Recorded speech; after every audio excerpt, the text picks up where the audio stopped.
स्त्रियां इतनी क्रूर कि वो करने लगी निर्मम हत्याएं। बेटे को काटकर भरने लगी सूटकेस में, पतियों को जमाने लगी सीमेंट के ड्रम में। कब से? इतनी क्रूर तो तब भी नहीं थी जब अग्नि परीक्षा दी। इतनी क्रूर तो तब भी नहीं थी जब चीरहरण हुआ।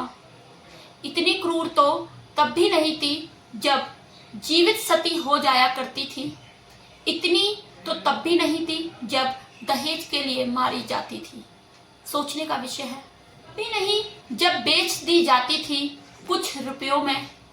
तब भी नहीं थी जब वैश्य बना दी जाती थी। तब भी नहीं थी जब दारूबाज पतियों से मार खाती थी। तब भी नहीं थी जब पढ़ने से रोका जाता था। तब भी नहीं थी जब बूढ़ों को ब्याह दी जाती थी। तब भी नहीं थी जब वर चुनने का अधिकार नहीं था। तब भी नहीं थी जब सास ताने मारे करती थी। तब भी नहीं थी जब निर्मम बलात्कार हुआ करता था। तब भी नहीं थी जब वृद्धा आश्रम में भेज दी जाती थी। तब भी नहीं थी जब गर्भपात हुए।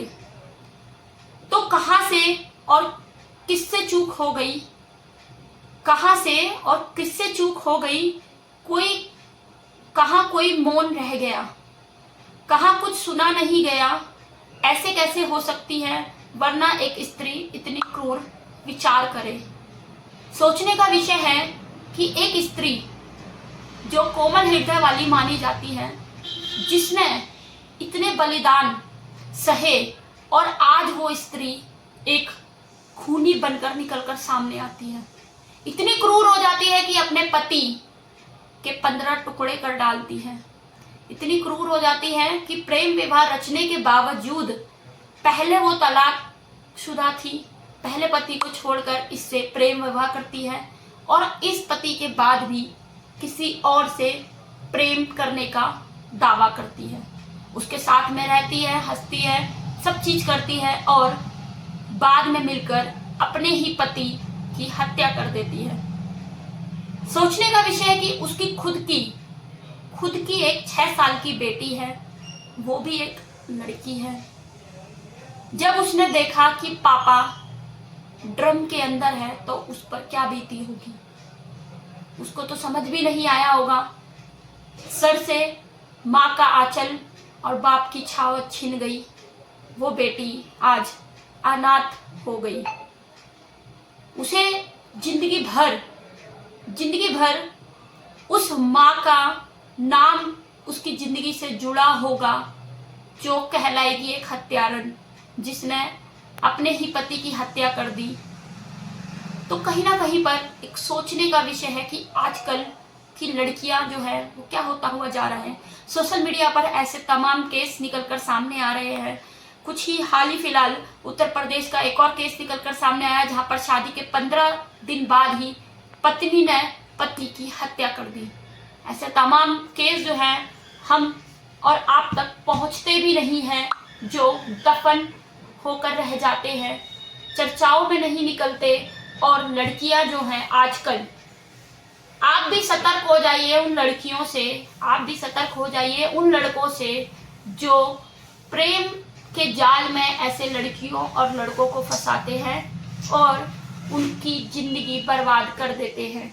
ये वीडियो बनाने का हमारा मेन मकसद ये है कि आजकल लड़कियां जो है और लड़के जो हैं एक दूसरे से प्रेम का दावा तो कर देते हैं, लेकिन सवाल ये है कि क्या वो उसके साथ अपनी पूरी जिंदगी बिता सकते हैं। एक बड़ा विषय, एक बड़ा जिम्मेदारी जो वो खुद कर लेते हैं, जो माँ बाप की होती है, माँ बाप से छीनकर अपने आप फैसला ले लेते हैं, उन माँ और बाप को गलत ठहरा देते हैं जो अपने बच्चे की भलाई सोचते हैं। काफी बार साहिल, सौरभ की माँ ने, काफी बार उसकी बहन ने सौरभ को सतर्क किया कि ये लड़की बहुत चालाक है, इससे बचकर रहना। अगर वो अपनी माँ और बहन के साथ रह रहा होता तो शायद आज वो जीवित होता। तो आप भी सोच समझकर प्रेम विवाह, प्रेम जाल में फंसे और आपका पार्टनर कैसा है उसके बारे में पहले अच्छे से छानबीन कर ले, फिर चाहे वो लड़की हो या लड़का हो।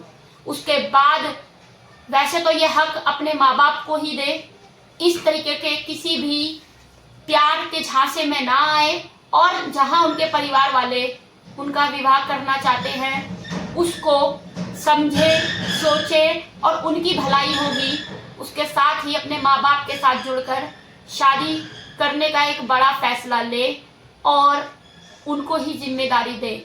आपका क्या कहना है इस पूरी बात पर?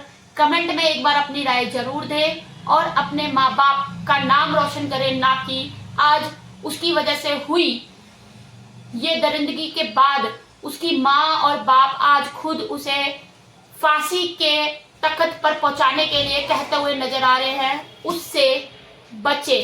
तब तक के लिए देखते रहें दिल्ली की आवाज मोनिका शर्मा के साथ। जय हिंद, जय भारत।